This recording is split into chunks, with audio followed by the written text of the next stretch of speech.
اور اب صورتحال یہ ہے کہ میں چپ رہوں تو میری طرف سے کوئی بولنے والا نہیں ہے، اور سفارش کرنا چاہوں تو میں اہل شفاعت بھی نہیں ہوں۔ لہذا خدایا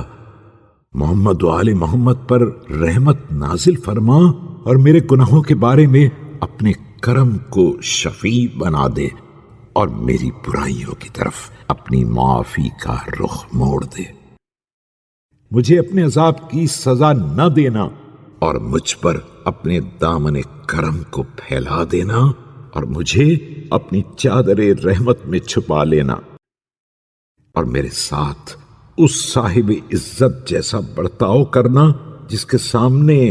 بندہ ذلیل فریاد کرے تو اسے رحم آ جائے، اور اس غنی جیسا سلوک کرنا جس کے سامنے بندہ فقیر کھڑا ہو جائے تو وہ اسے اوپر اٹھا لے۔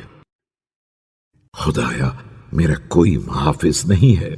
تو اب تیری عزت ہی محافظ بن جائے، اور میرا کوئی شفیع نہیں ہے تو تیرا فضل ہی شفاعت کرے۔ مجھے خطاؤں نے خوف زدہ کر دیا ہے تو تیری معافی ہی اطمینان قلب عطا فرما دے۔ میں جانتا ہوں کہ میری تمام لغو باتیں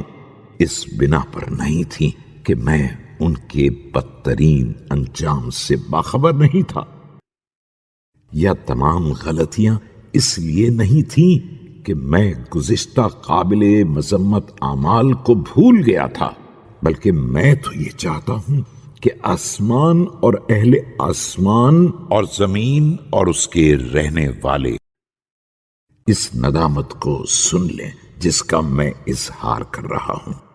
اور اس توبہ سے باخبر ہو جائیں جس کی میں نے پناہ لی ہے۔